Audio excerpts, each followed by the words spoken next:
My best friend just proposed to me and we haven't even kissed before. Frankly, I'm still in shock that this happened, so this might be all over the place. Bear with me. All fake names, etc. Jordan and I met at the university 2 years ago. We both started at the same time, and because of our ages, we were both considered mature students. So we quickly became firm friends as we shared a dorm, and we'd joke around together about being old enough to be considered mature in our early 20s. We weren't on the same course, but given that we lived together, we would hang out pretty much all the time whenever we didn't have a lecture. We joined a bunch of societies together, went drinking every weekend together, etc. It was a pretty sweet gig because it meant we were at least never alone. Obviously, we made other friends, both alone and together, but we were always each other's number one at the end of the day.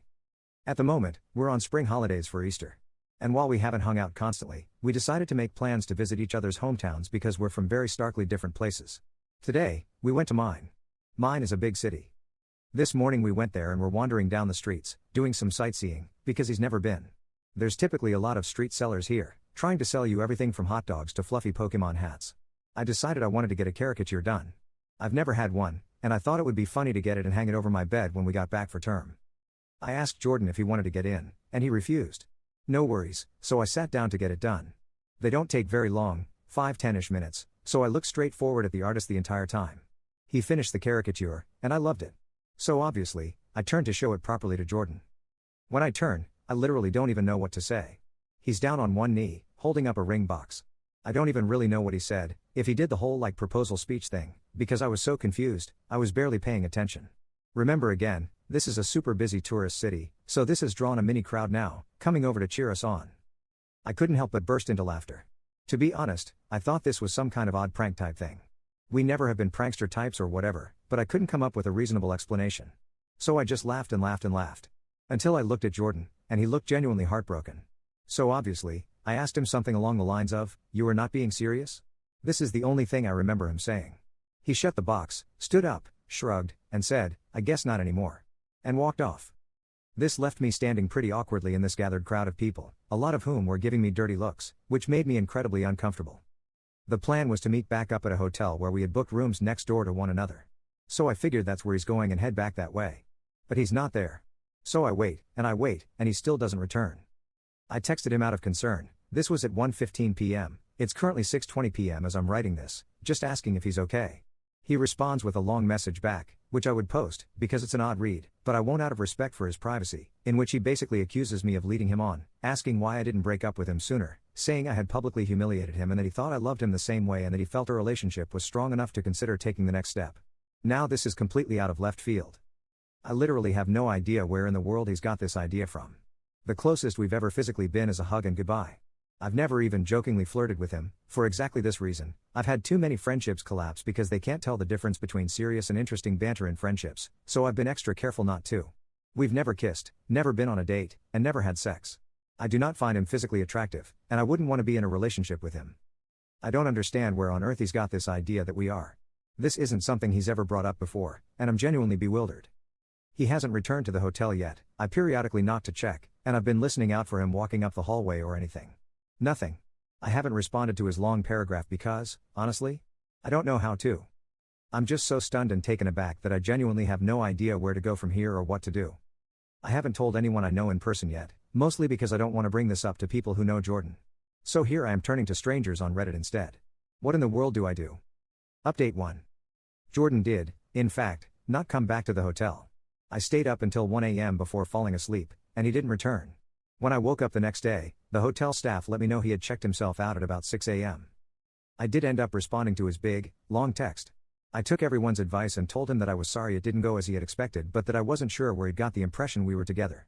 I said I'd be happy to sit down and have a discussion about it all so we could make sure we're on the same page. He was not happy about this at all. And he again went off, saying a bunch of the same things he'd said in his first message. It didn't really seem to be going through his head at all. Even in these new texts, he kept referring to this all as me breaking up with him, despite my explicitly telling him we are not and never have. Again, all his messages were very clear and coherent, even if what he was saying was not based on reality at all. He wasn't sending paragraphs, just sentences in really quick succession, which was blowing my phone up. He told me he didn't want to meet up with me to talk because I had ripped out his heart and crushed it in public. I did ask him for specific instances he could recall between us that made him think we were dating, but he completely ignored the question and just kept going on and on about how hurt he was that I was breaking up with him and how he felt his world was ending. He said he loved me more than anything and had felt so confident that I had too, which is why he felt so certain about proposing to move our relationship along. Eventually, to be honest, I grew pretty tired of the conversation and stopped responding because it was just going around and around in circles. Me asking where he got this idea, him ignoring this and telling me how hurt he is that I'm breaking up with him over this, etc. He went on, saying he thought it would be a ring I liked because it was my favorite gem, a ruby, instead of a diamond. It's got me wondering how much he actually spent on this damn thing. I didn't look very clearly at the ring, so I couldn't tell if it was something super expensive or not, and that he had been working up the courage to do so for a while and figured doing it when I was at home would make it more special. For a while, he was just talking to himself in my texts because I wasn't responding anymore. When I checked back about 20 minutes later, I had something like 60 messages from him. Granted, they were all one sentence. At the very end, he apologized and told me that it didn't matter anyway because I wouldn't see him around anymore. Obviously, I was concerned, so I asked for clarification. He said that he was going to drop out of university and go back home because he couldn't deal with the shame. That's where our conversation ended. I didn't really know how to respond to that. As it stands now, I don't really know where Jordan is. I didn't ask him, which is my fault. I'm not sure if or when we will talk again.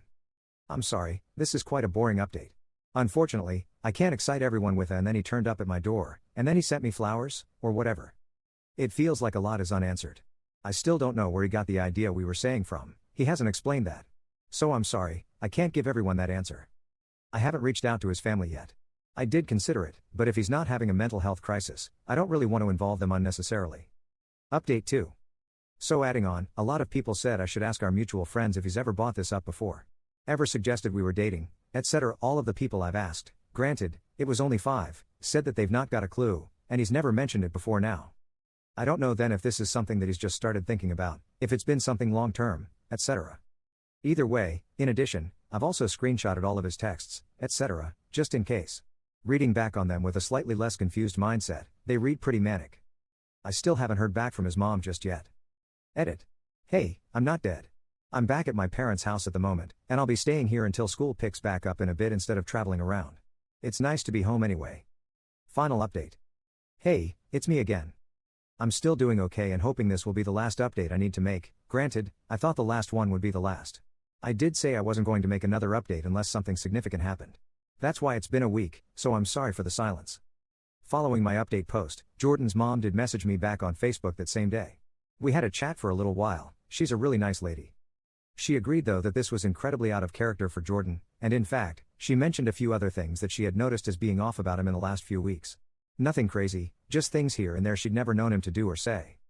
I spoke with her at length about Jordan's mental health and potential psychosis, and she told me that there is a history of mental illness on his dad's side, including a paternal uncle's suicide, but that she doesn't know all that much about it because they've not spoken to one another in quite a while. Our conversation lasted about an hour. I showed her Jordan's texts, etc., and she agreed that they sounded quite manic, regardless of how coherent they were. A lot of people also asked if he had told our mutual friends and acquaintances that we were dating. I did message our mutual friends, our dorm mates, etc., and they all basically said they've got no idea what I'm talking about. So it seems he's just been sort of having these thoughts by himself without expressing them? I don't know how to get in contact with his close friends that we don't share, so I can't really ask them. Anyway, for a few days, that was it. Until yesterday evening anyway, which is where the big and positive, depending on how you see it, update comes. I got word from Jordan's mom that he had been detained under Section 136 by the police. For anyone not from the UK or who, like me, doesn't know what that is, from what I can tell, it basically means he was suffering from an obvious mental health disorder in public, with their behavior concerning enough that they're a danger to themselves or to others, and police think they need immediate and urgent care. What I know from here is pretty minimal. I'm not sure where he was taken, but his mom said that he would be there for the day while they perform a mental health assessment, so I assume that's what they're doing today. She said that essentially, he had been out in the streets yelling about things, she didn't specify what, and intimidating other people on the street. He was throwing things around and generally just causing a lot of issues. The police got called because people thought that he was drunk. They established he wasn't, not sure if that's just from how he was acting, breathalyzer, etc. I honestly don't really know how it works, and that's all I know. His mom and I again had a chat, and we sort of assumed that mental health or psychosis were likely right. The rejection of the proposal probably set him into a spiral of getting worse in the last few days, bringing us to where we are right now. I do feel pretty awful about that.